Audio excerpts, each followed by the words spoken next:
Hi, everyone. Welcome to the Cali Culture Podcast, episode 25, featuring returning and recurring guest Jason Wilson, who is the CEO of the Circle of Friends and the Spirit Link platforms. Jason is also the producer of the Cali Culture Podcast.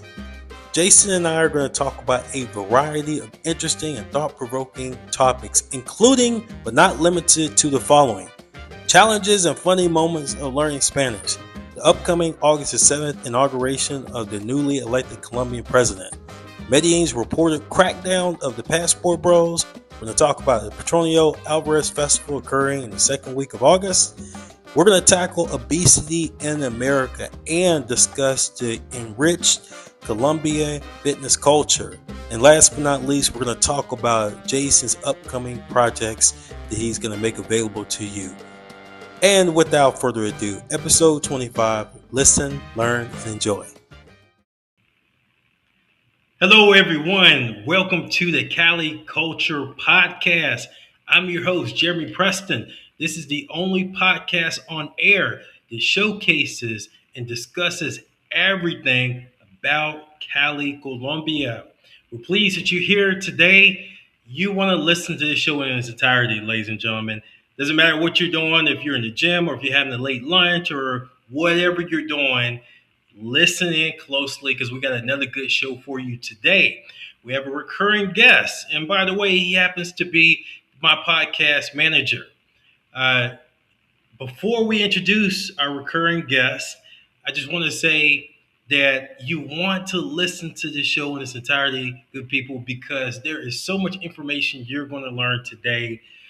It doesn't matter if you're an expat, a tourist, first-time traveler, listen closely. So without further ado, let's bring in our guest, Jason Wilson. All Jason, right, all right. welcome back. Thank you so much, man. Thank you so much for the invitation.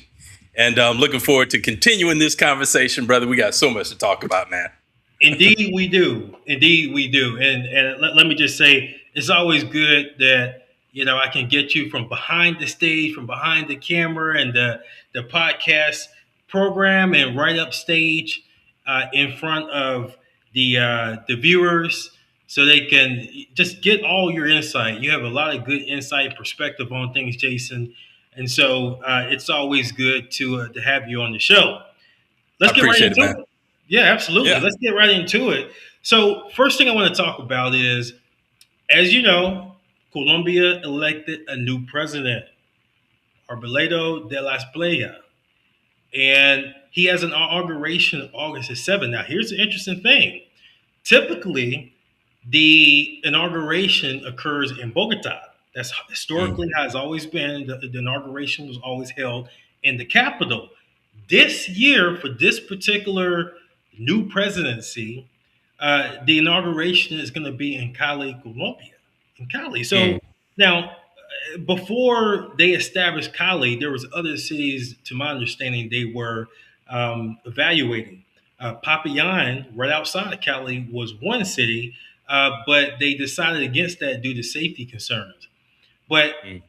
Jason, there's going to be, this is unprecedented, first of all, but there is going to be, actually, I just read this yesterday. It's going to be 11,000 uh, police officers, armed, uniformed police officers in Cali and the perimeter. They're going to have manned vehicles patrolling the city of Cali. They're going to have unmanned vehicles, or i.e., drones. They're going to be, Mm. circling the airways. This is going to be big, Jason. So Yeah. I want to get Yeah. your thoughts on, first of all, what do you think about this sort of difference in how inaugurations have been in the past? Is definitely different, and then also the inauguration and the new president coming in general. I'd love to get your thoughts on this.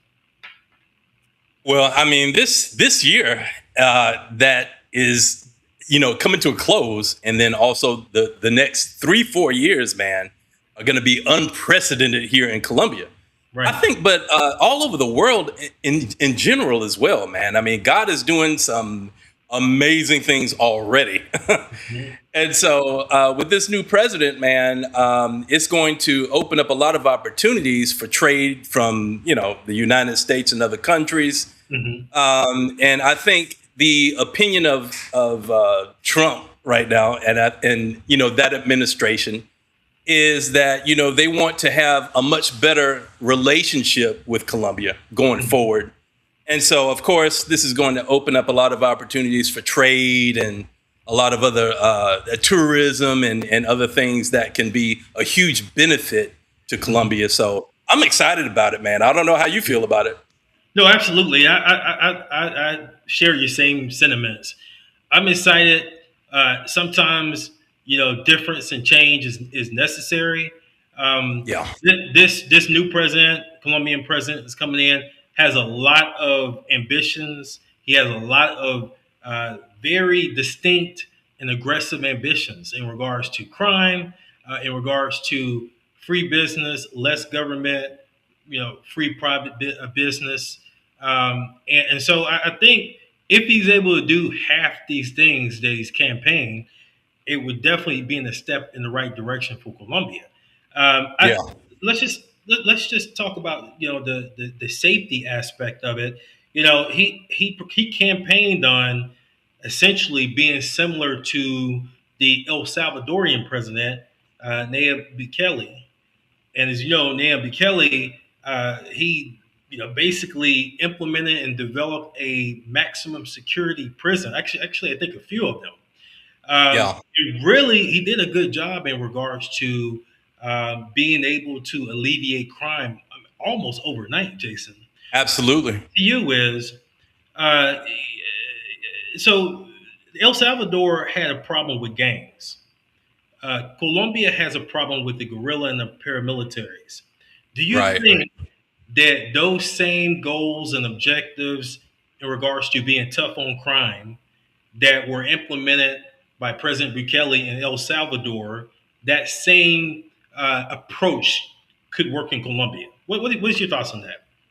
I think so, man. And it's already started. I mean, they have Homeland Security stationed in Medellin. And according to our friend Robert Eaton, 107 people have already been deported Hmm. that have come here to Colombia and have been involved in trafficking and all kinds of crazy stuff Yeah, with these women in Medellin, man. So, I mean, they've cracked down already.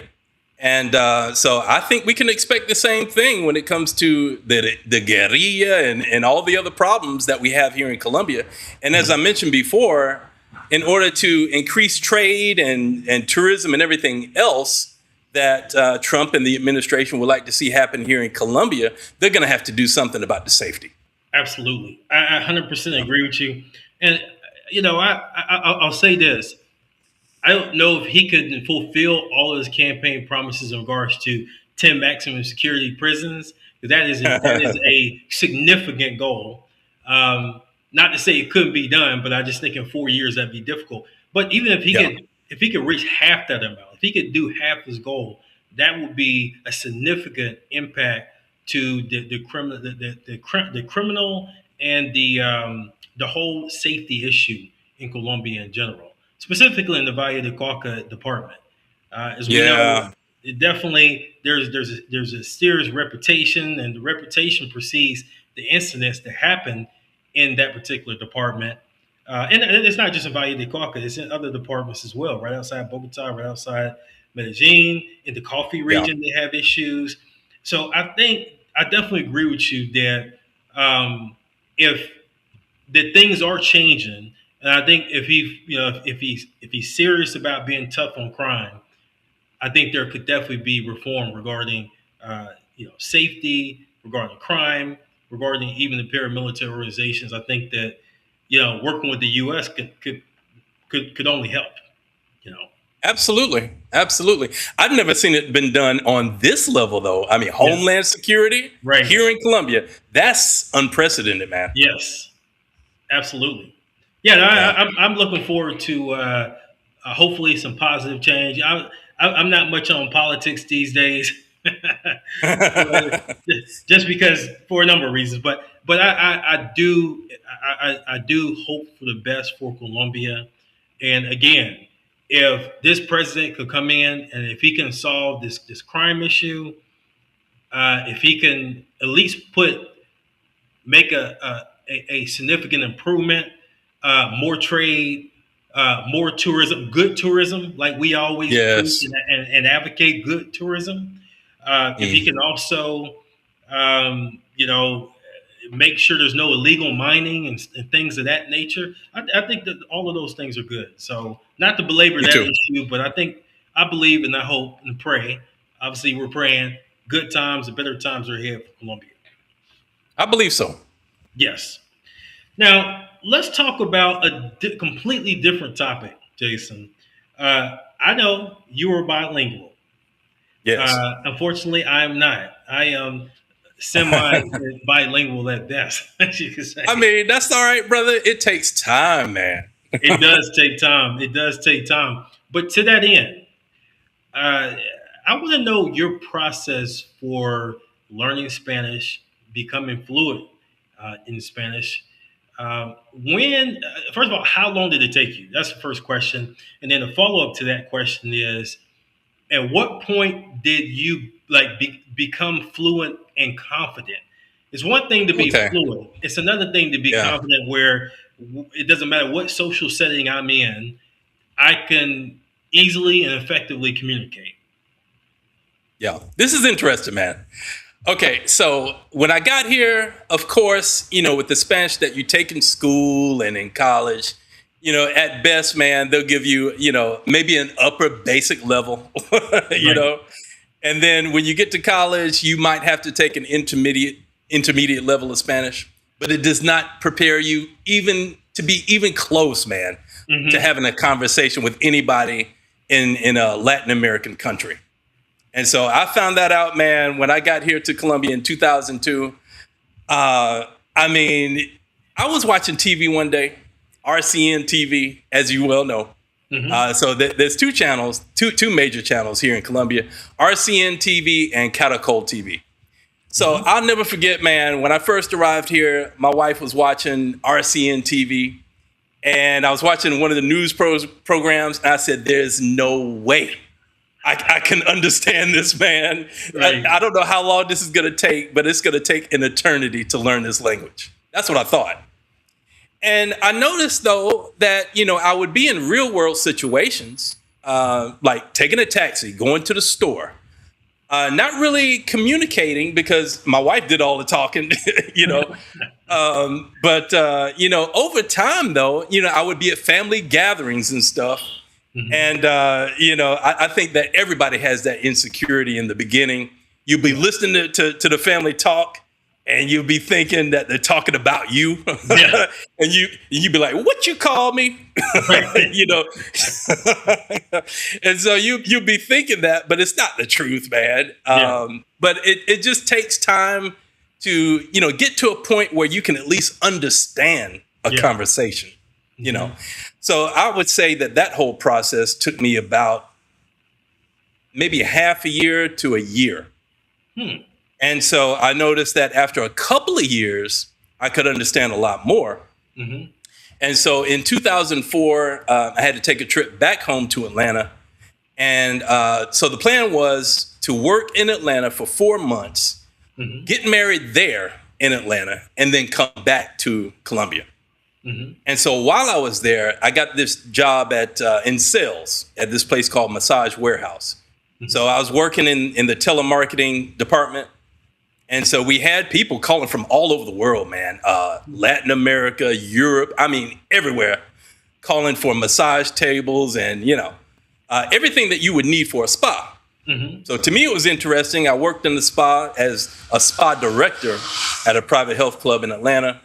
Meanwhile, I was a personal trainer all at the same time. And so I knew quite a bit about the spa business from that job. And so I would be answering the phone. And one day, man, I'll never forget, this guy from Puerto Rico called.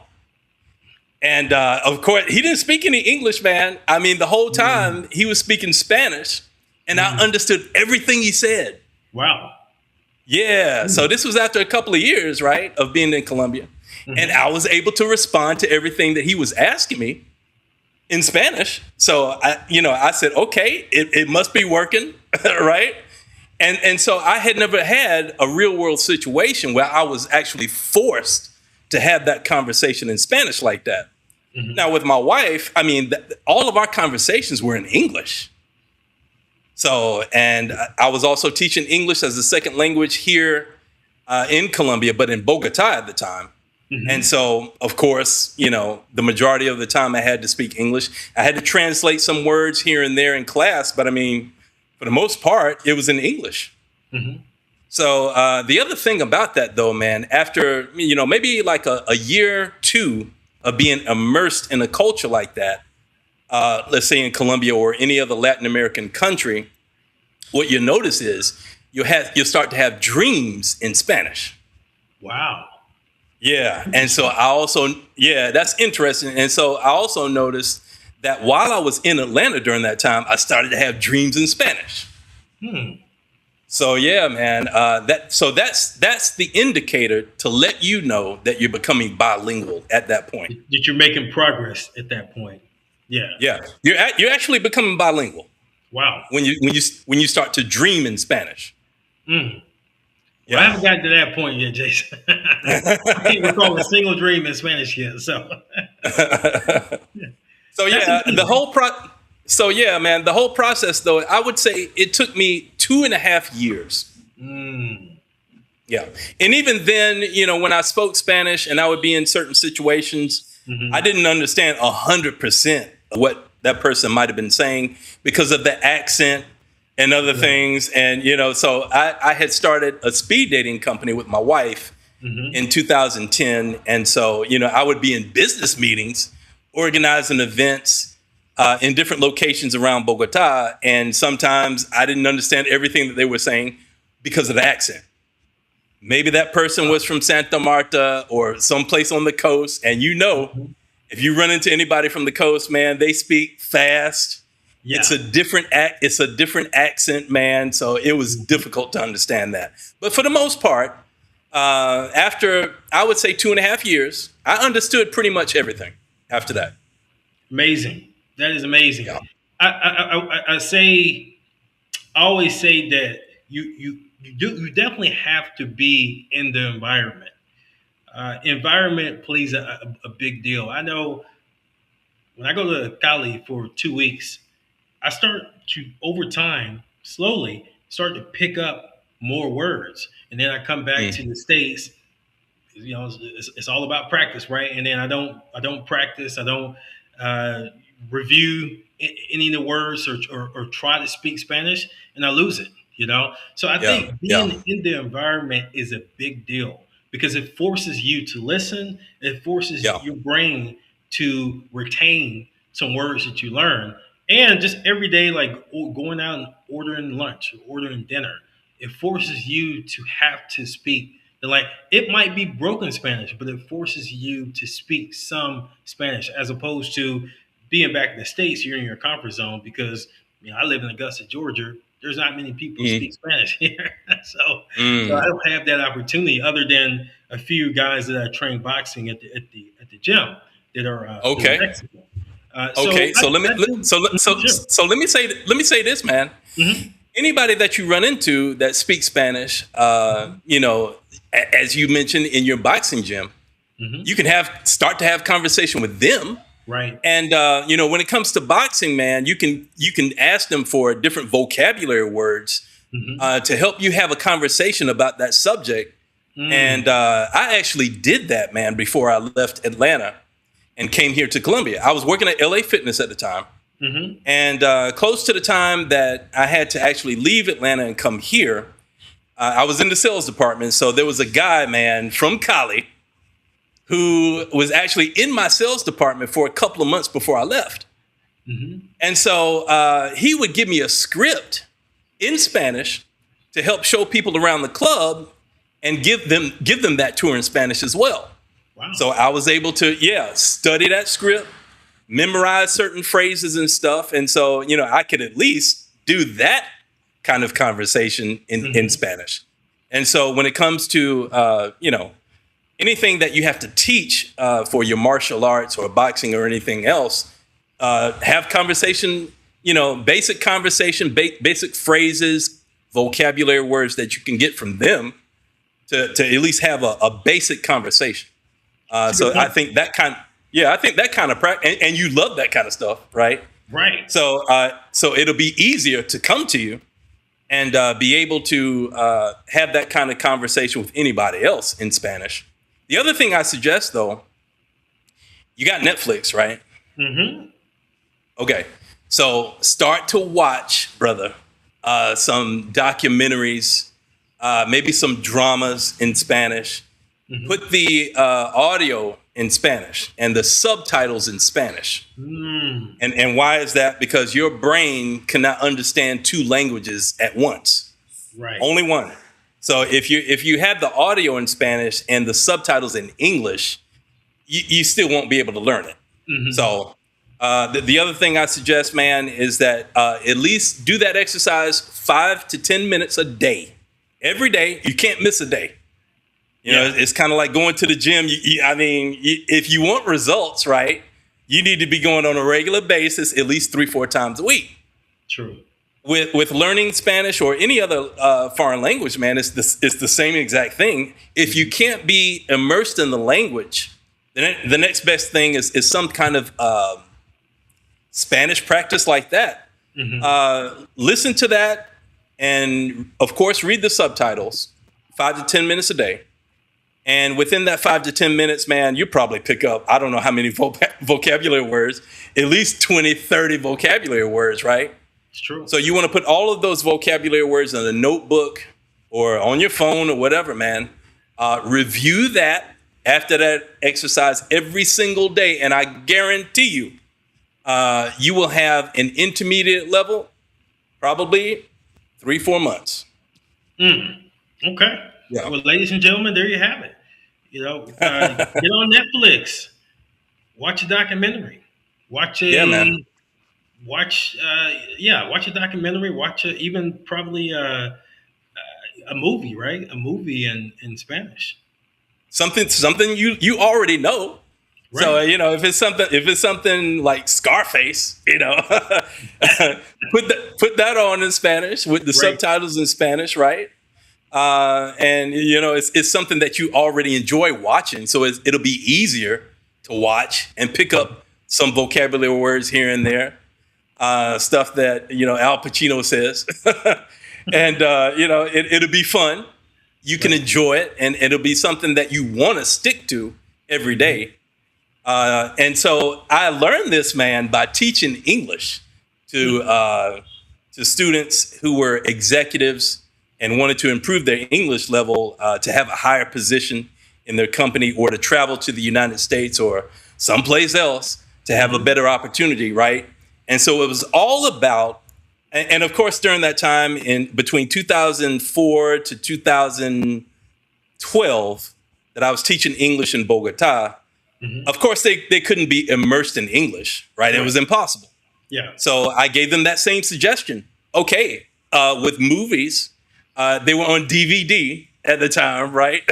And so still, man, you didn't have any excuse. You could put the audio in English, right, and the subtitles in English, right? And they did this, and we did the same kind of exercise in class. So they became a lot more fluent faster, man, with that exercise. Wow, amazing. Yeah. Well, you give me motivation and some homework assignments. So, ladies and gentlemen, I hope you listen. The ones that want to learn Spanish, definitely, and like you said, and vice versa. If you're from Colombia or South America and want to learn English, it's the same approach. Yeah, same approach. So, definitely, I definitely have a huge action item for myself in the next couple of weeks. Okay, and well, listen, man. Anytime you want to practice as well, man, we can do that. It's all good. Yeah, absolutely. I'm definitely going to take you up on that for sure. Awesome. So our next topic of discussion is a topic we've been covering actually a lot, Jason. And that is, unfortunately, all of the crackdowns that have been happening with the passport bros, specifically in Medellin. Yes. Um, I do follow Robert Eaton as well, and he's doing a really excellent job Oh of yeah. of you know making sure that everyone knows what's going on. So we already know what's going on, but it's actually good to be able to see the extent of the crackdowns in Medellin. And so Yes. there was just a couple of days ago, there was a famous, I call him a famous influencer that does parties in Medellin. Uh-huh. And they detained him at the airport and then sent him right back to him. He's probably either already in America or on his way to America now. Mm.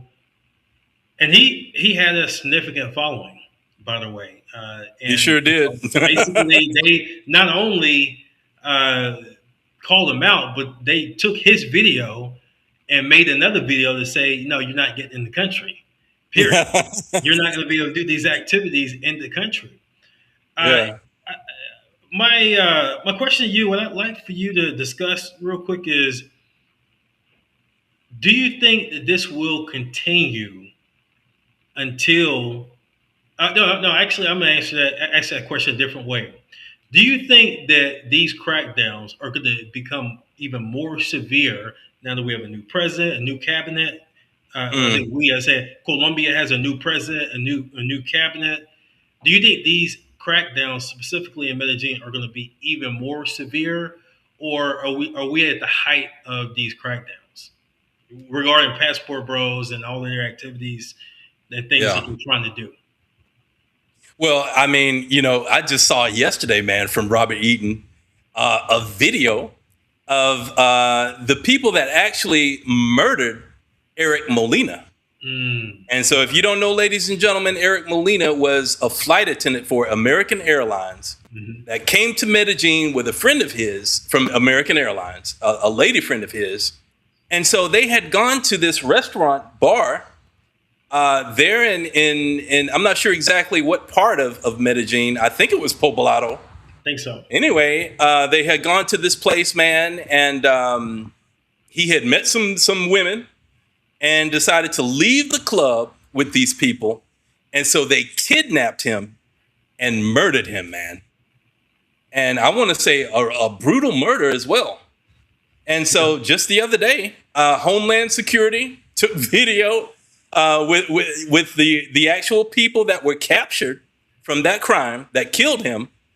And so come to find out, man, they had left Medellin, left Colombia, and went to Ecuador Mm-hmm. and Lima as well, and they captured them over there. Mm-hmm. So, I mean, Homeland Security, they're not playing. And if anybody is even thinking about doing something like that in Medellin or any other part of Colombia, they're coming after you.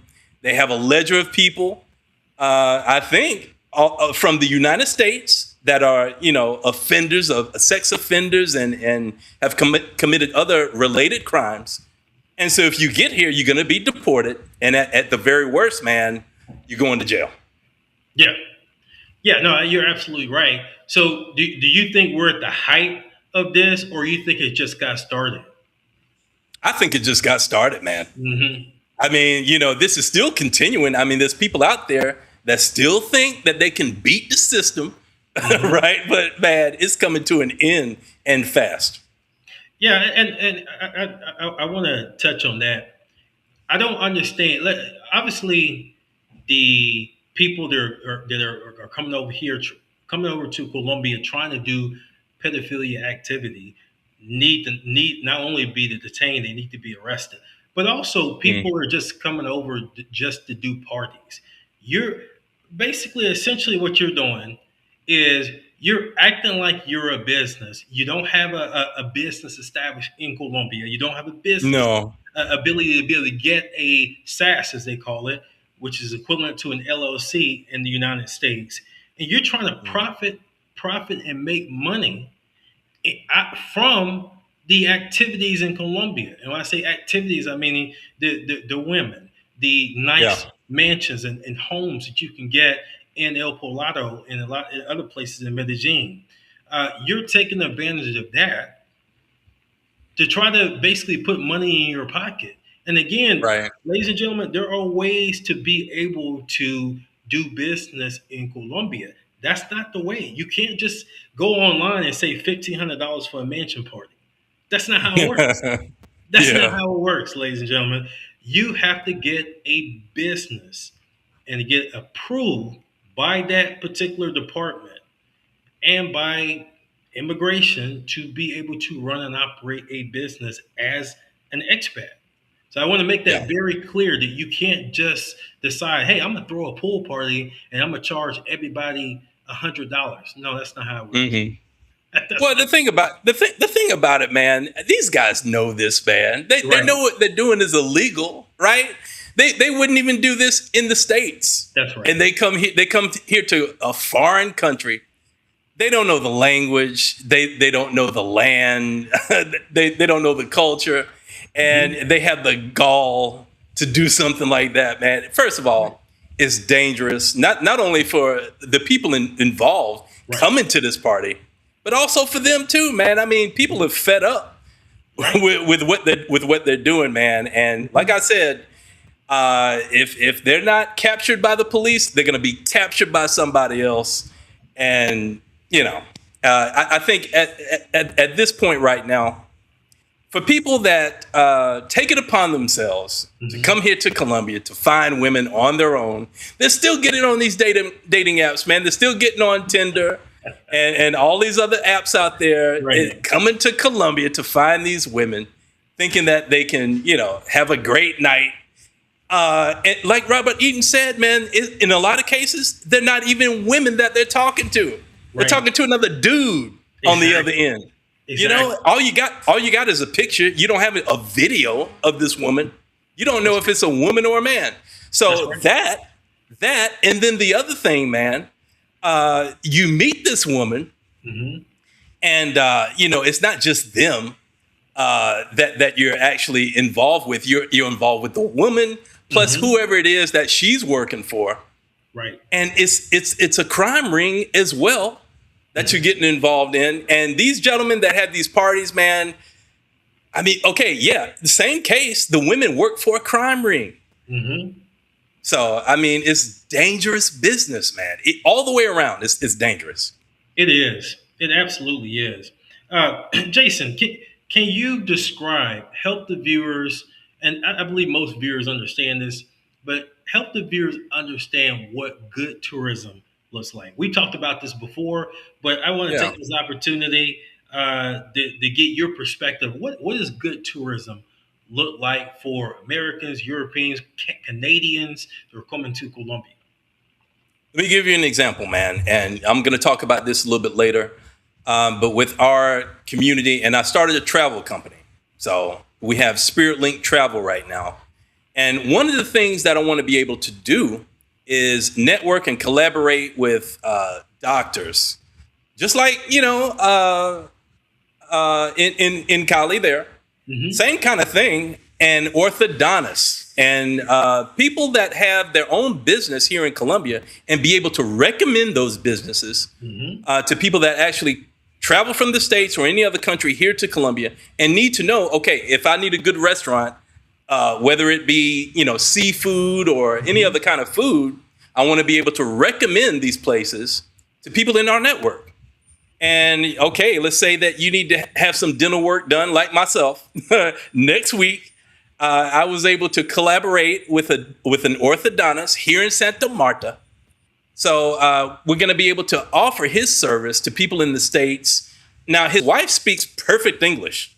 And so she's receiving, regular messages from people on Instagram, on Facebook, from people in the States right now, but she doesn't have a liaison from the States that actually lives here. So I was able to meet up with them, made a collaboration. And so, we're going to be able to offer their services through our network, our community as well. And so this is good tourism. This is what you're talking about. Yeah. You want to be able to collaborate with other businesses, other establishments, hotels, resorts, those kinds of things at different cities around Colombia, and be able to, give people advice on where to go, what to do when you come here to Colombia. That's the kind of thing I've always envisioned doing since I've been here. But now I have a nice network of people from the States that want to do business here in Colombia. And so we've been able to collaborate on travel and other things that we're going to be offering through our Spirit Link community. So I'm excited about that. I mean, you're doing some phenomenal things as well. Absolutely. Yeah. And, you know, I need to be able to get with you in Cali and be able to, you know, recommend places there in Cali for the people in our network. Same type of thing is good tourism. Absolutely. And I know you have a lot to share in regards to the viewers and people that follow Cali Culture platform. And we're gonna get on that in just a minute. I did want to, before we leave this topic, I did want to say everything you're saying is 100% true. And also culture. Ladies and gentlemen, if you want culture, that's good tourism. If you're a bird watcher in North America or Europe, you like birds, Colombia is a place to be. The number one bird watching destination in the world, not just in South America, in the world. If you like dancing, salsa tourism, believe it or not, there's people that come to Cali just for salsa dancing. If you like the ocean, Santa Marta, San Andreas, Cartagena, there are so many things, positive, wholesome things to do in Colombia. Colombia has a lot to offer. The only country that is actually, it has a coastline that is the Atlantic coastline and the Caribbean Sea. The only country in South America with that with that geography. So there's a lot of things to do, and I want to stress it to the guys in particular, to the ladies as well, but to the guys in particular. When you come to Colombia with an open mind that you want to do different things, naturally, if you are single and you like to do different things, naturally you will find someone. You'll start to meet women. You don't really need the dating apps. Once you start doing things like bird watching, you'd be surprised at the number of Colombianas that love bird watching. So you get yourself involved in that, and obviously you're going to meet someone that could potentially be your mate or your significant other. Want to stress that fact. Now, Jason, I definitely want to talk about the things you have going on, because you are busy. I think you're the busiest person out there besides myself. So let's get right into it. I want to know. I know you have Bible study going on and so many other things. So don't let me steal any of thunder. I'll let you have the floor for the next 8 to 10 minutes. All right. So you know, the thing about the spiritual meaning about numbers, and I go through this in our Bible study. We have a Bible study Monday through Friday now, live streamed on LinkedIn, Facebook, and YouTube. And so the way that this whole thing started, man, about 4 weeks ago, a brother of mine, his name is Kurt Clayton, he sent me a DM on LinkedIn. He said, you know, Jason, I would love to have a Bible study. And I said, well, I did a Bible study last year, you know, for I think 2-3 months. And I wanted to get that restarted. And so I wasn't exactly sure when I was going to restart that. And immediately after that meeting, man, with Kirk, God said, you know, you don't have to wait until next month or, you know, sometime in the future. Start now. I said, OK. So I started the Bible study with Kirk Clayton, man, and with Christine Bailey. And it just grew from there. And so not too much longer after that, and that was only, I think we were just doing it one day a week during that time. And so another brother, his name is Todd Swish, he came to me, he said, you know, we have a Bible study, a friend of mine and I, on Facebook or through Facebook. And would you be interested in doing this Monday through Friday, 5 days a week? He said, because, you know, I'm not able really to take what I'm learning from that Bible study and apply it to my life during the day, during the week. And I said, well, of course, I would be interested in doing it. So, that's how that started. I think you came maybe to the second session that we had started. So. Yes. Yeah. Great time. Yeah. And so, man, now we have a pastor or a speaker that's actually speaking on a different day, Monday through Friday. So as you can see here, I'm going to be featured every Monday, as well as Todd Swish. And we have 4 other speakers that are going to be featured on Tuesday, Wednesday, Thursday, and Friday, different days during the week. And man, it's a phenomenal thing to watch it grow, to watch people from all over the world tuning in now on LinkedIn, Facebook, and YouTube. And man, I think there's a lot to be said about, first of all, reading the Word of God, going to a Bible study, applying what you learn from Bible study to your life, and then also being more open or more aware of how God can lead you in a direction that can be a blessing to your life. So, for me, it's all about, having this Bible study on a daily basis, being able to have that conversation and get different perspectives from the other speakers and pastors here on our panel. It's a wonderful experience, man, and people love it. So it's really, really enjoyable. Yeah. So that's the Bible study. And our church, ladies and gentlemen, is Soul Sanctuary International. And so the mission of our church is that we want to be able to help these women that are being trafficked here in Colombia and also in other countries as well. I had a podcast not too long ago with my Circle Back to You podcast. And the gentleman that I interviewed, that's actually what he does. He's actually involved with helping these girls make that transition from these traumatic experiences that they've had into doing something purposeful in their lives. And so we have the same mission. We're aligned on that. And we also want to help people that, don't have enough food to eat. They don't have a purpose. We're going to be helping people to find their purpose in life as well. And of course, get delivered from mental health issues, man, and loneliness as well. Those are the 2 biggest concerns that we have as well. So we have Spirit Link for that purpose. We have a dating community, which is Spirit Link, and we're going to be doing events starting in November this year. Nice. So that's our church. And when it comes to podcast production, you've been a beneficiary of this. And so, I've really, really enjoyed podcast production over the past 6 years that I've been doing that. But man, I love your show. I love how you host it, the questions that you ask to your guests. And the first conversation that we had, we were talking about it. And you said, I've been thinking about this, but I haven't had really the opportunity to do it yet. Right. And you didn't have any fear at all to do it. You were like, let's make this thing happen. Right. And so here we are now, almost a year later. Can you believe that? It's amazing. So, it's a blessing. Yeah, it's amazing. Yeah, it's amazing, man. And so that's the first thing that I would tell people when they have the idea of a podcast show that they have, but they don't know exactly how to put this in action. Maybe they have some fear about how they're going to appear on camera.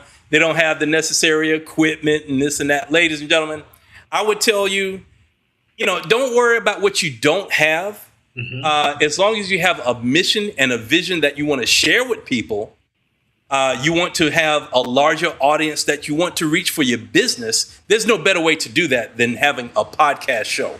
That's right. And something that's live streamed so you can reach people no matter what demographic on LinkedIn, Facebook, Instagram, YouTube, TikTok, and now there's Twitch. And so I got to talk to you about Twitch, Jeremy, because I think your show needs to be on Twitch.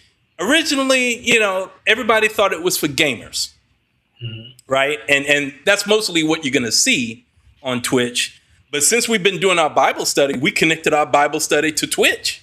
and had people comment on our Bible study from Twitch. So, I mean, I think now, especially the younger generations, man, Gen Z and younger, that they're looking for more spirituality in their lives. Yeah. They just need, they need direction though. Mm-hmm. And we're responsible for that, man.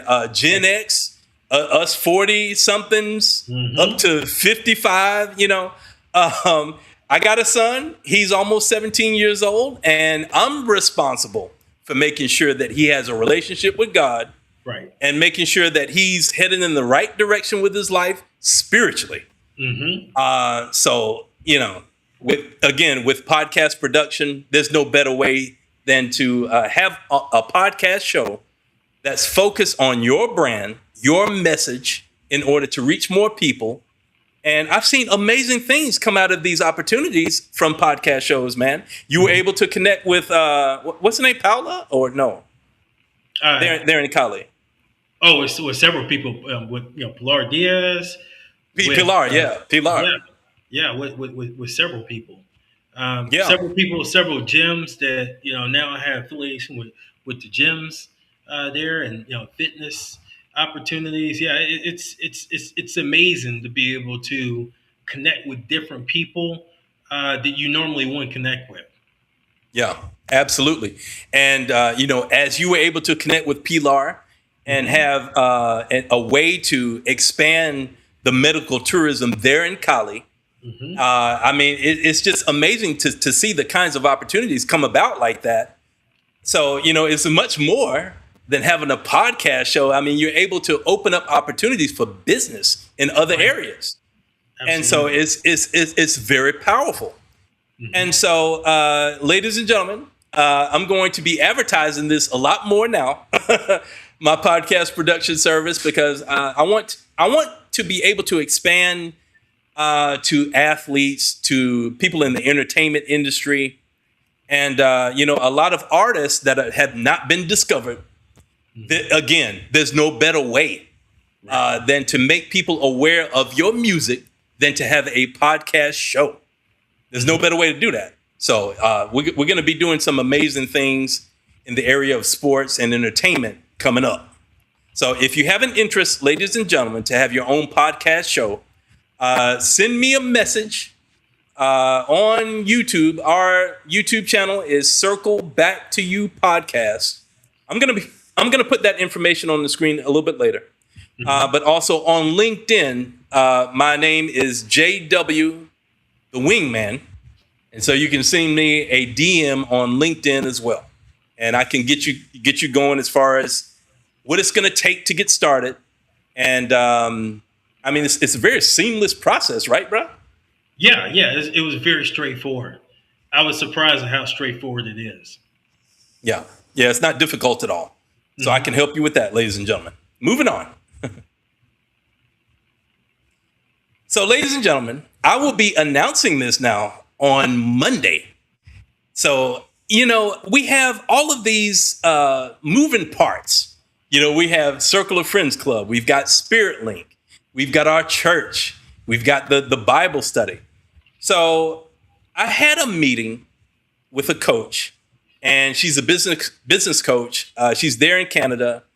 And, I had a meeting with her, and she gave me the suggestion that, I see you building a church, Jason. I think that needs to be number one on the list. Although everything else that you're building right now is connected to each other. I mean, there's not one part that's disconnected from the other part, but you need an umbrella for everything that you do. One place to go to where they can find everything that you're offering to the public.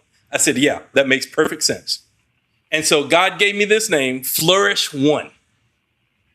And so what that is, it's a way that people can have abundance in all areas. I mean, because that's what God wants for people. But it all happens through his, or actually your belief in him. So through faith. So we're going to help you to have abundance in all areas through your faith, so that you can have a community that you can belong to. You can have relationships.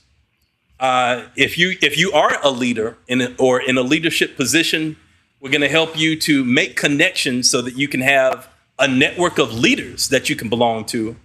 Because I think that, you might be number one in your field, but you still need a mentor. I don't care what level you get to in life. There's always somebody that you can learn from and get more information and other ways of doing business. So, we're going to surround you in our community, in our Flourish One community, by people that are, number one in their particular field. So whether that's sports, entertainment, it could be that you're an executive at a company and you have a top level position.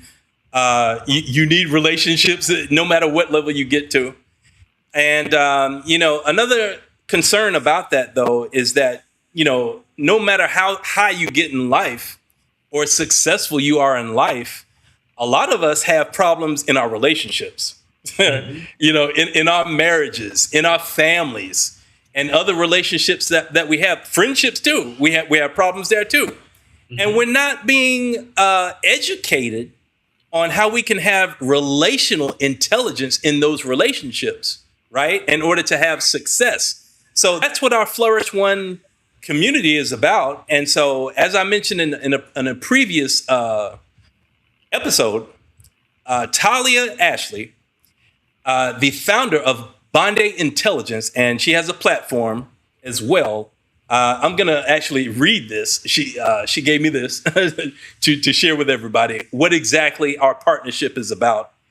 In a unique way, Bondi Intelligence serves as the relational intelligence arm of Flourish One, providing practical training for stronger human relationships and systems through gaming exercises and one of the world's first relational networks.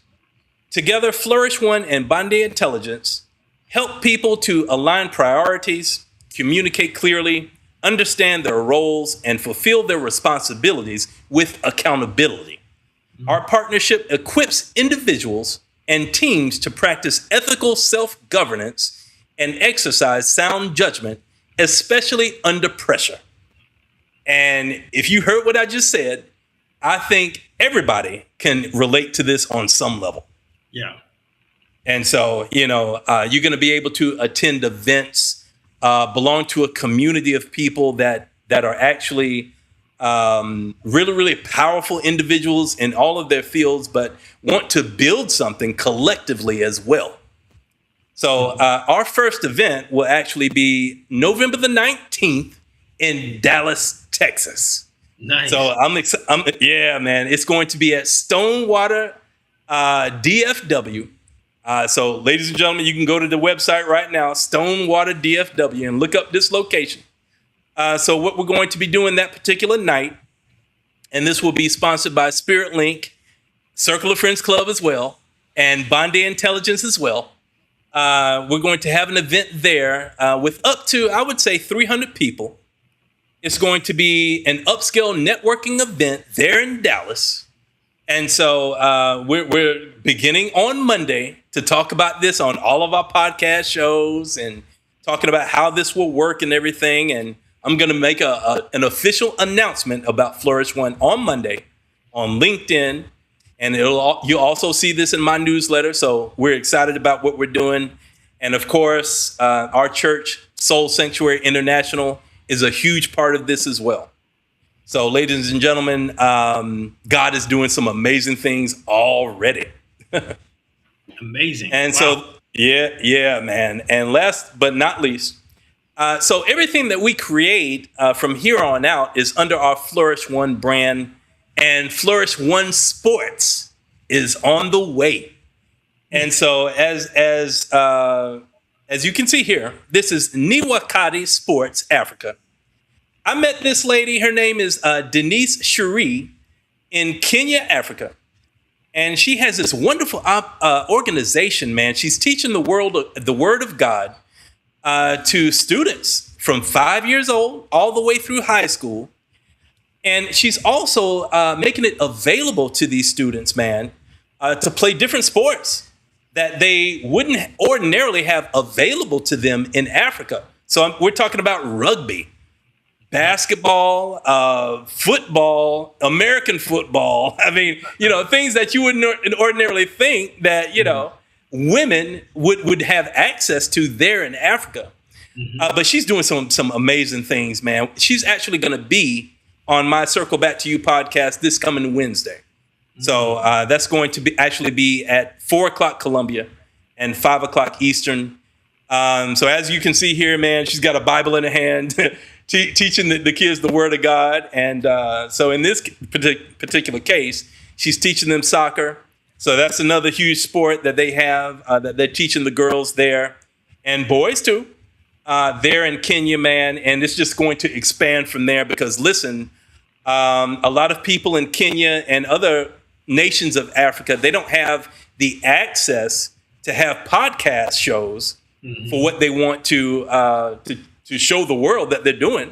So we're going to be, heavily involved now through Flourish One Sports, representing athletes that, yes, they have the talent, but they don't have the resources for training, for equipment, and other things that they need in order to become these supernatural athletes that we see in the United States. We're going to be able to reach out to people in Africa, in Colombia, and other countries, man, that, they're full of talent, but they just don't have the resources that they need.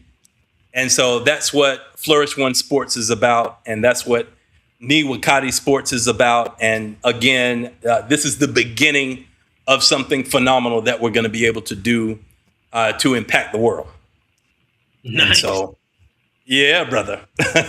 And so that's everything that we're doing. There's more stuff, but we have to wait to another episode, brother. Well, I love it. I tell you, all of these things that you mentioned and you describe is what's needed in the world. It is so important that people have a voice. I was listening to actually it was a clip on Instagram. It was talking about retired athletes and the fact that they build a whole identity, Jason, around being an athlete, whether it's a boxer, American football player, or MMA fighter.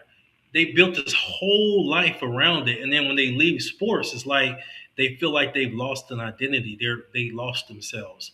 So to be able to have things like this, whether it's a podcast, whether it's helping children in need or children that want to learn other sports.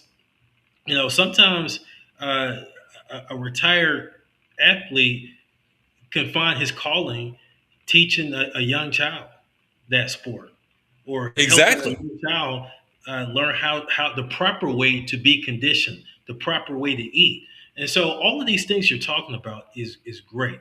All these things that you're rolling out is great. We definitely need more networking, positive, soulful Christian networking.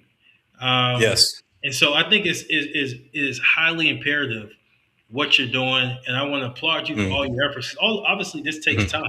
This takes a lot of time, it takes a lot of dedication and effort, and a lot of people are not willing to put the time in those late nights, 9 o'clock, 10 o'clock, 11 o'clock, midnight, doing these activities. So I applaud you because I know how it is to try to get something from a concept to a creation to actually launch.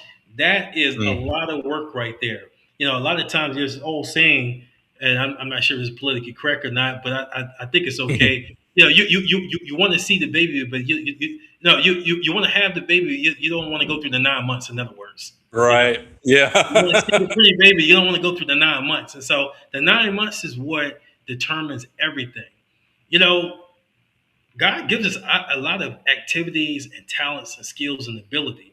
But if they're laid dormant in your mind or in your heart, you can go to the grave with a lot of skills, a lot of talent, a lot of ability, because God is not going to force you to do what He wants you to do. He's going to nudge you, but He's not going to force you.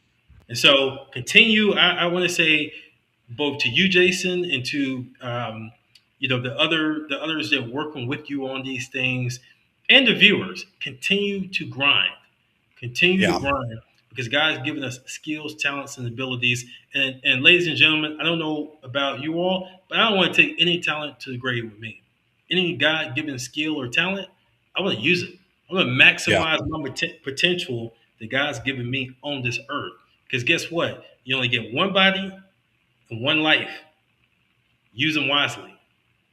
Absolutely, man. And so I think, again, man, the biggest thing that stops people from pursuing their purpose or something that you have talent to do, it comes very easily to, you don't have to try to do this thing, but you're not encouraged enough to pursue it as a career, you know, and there's a lot of fear associated along with that. You know, listen, I still have fear myself, and I'm sure you do too, Jeremy. Yeah. But you know, we do it anyway. That's the thing. You know, we take the necessary steps anyway, and you know, that's the only way to make things happen.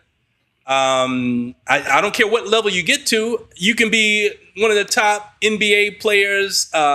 Everybody has fear in life, man. Mm-hmm.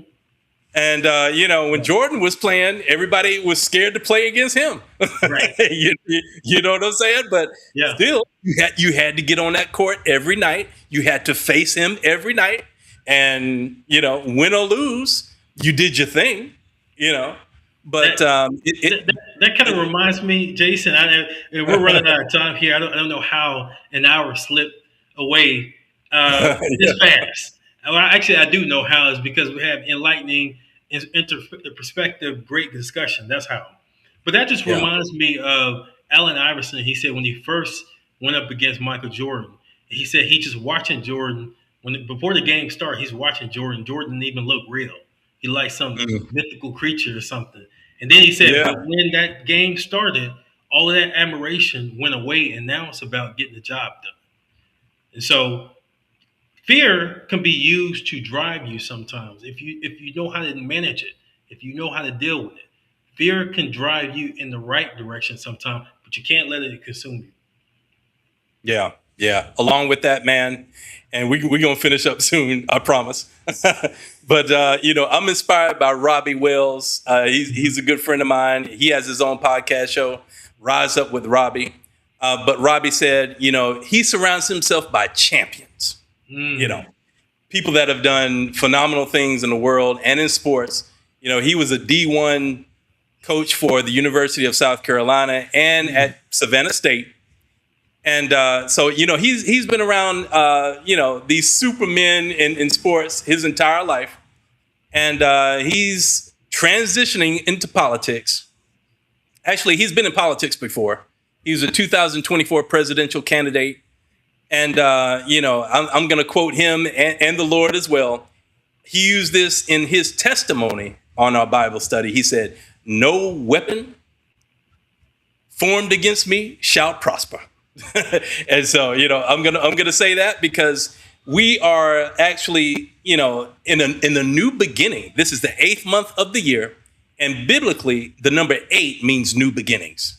So, ladies and gentlemen, you watching this podcast, I want to encourage you that if you have a project, an idea, a concept of something that you know that if you just didn't do this thing, you would be constantly reminded of it by God. You know, so you got to do it. Maybe you don't have the resources, maybe you don't have the contacts or anything like that, but just start. Just start it, ladies and gentlemen, because see, God is going to make sure that you have the resources, the community around whatever it is that you need to accomplish. And, you know, he's gonna make it happen for you, but you got to start. So absolutely. I want to leave everybody with that. And God bless y'all. Absolutely. We have a few comments real quick that I wanted to acknowledge, Jason. Yeah, absolutely.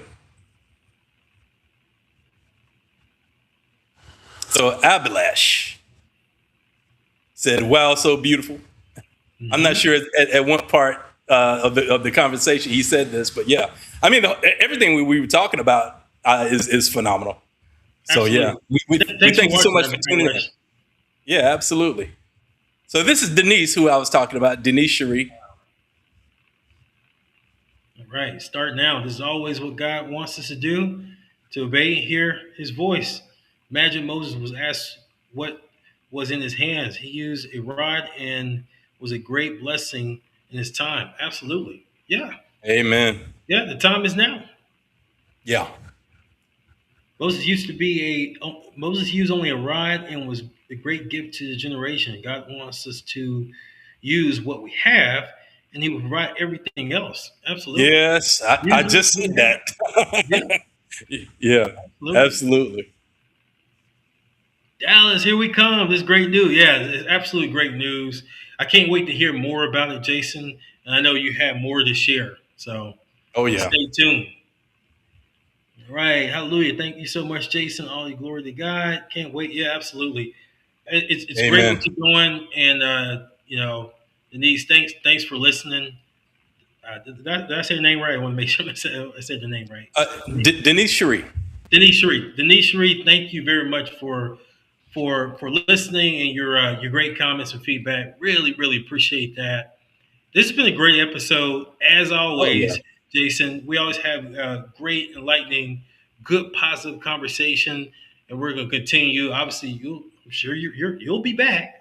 You'll be back on the show. We'll have you again for some more good conversation, more positive conversation that you can take and you can be inspired, uplifted, encouraged, and you can be educated as well. So, ladies and gentlemen, we're going to wrap this one up. It's been a great episode. Thank you very much for joining. And for those of you listening in its entirety, it is much appreciated. Thank you for the support.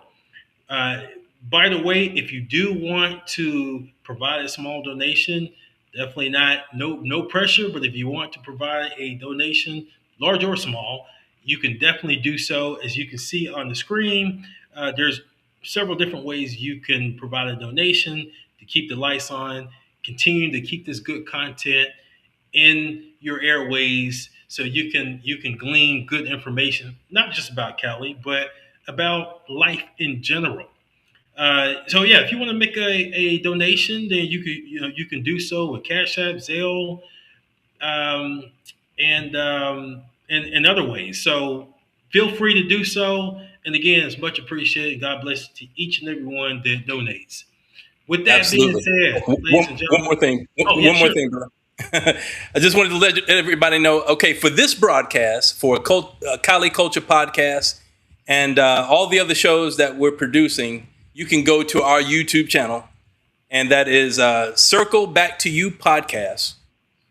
And so you can go there. You can take a look at all the other shows that we produce in order to get an idea of possibly how your show will look.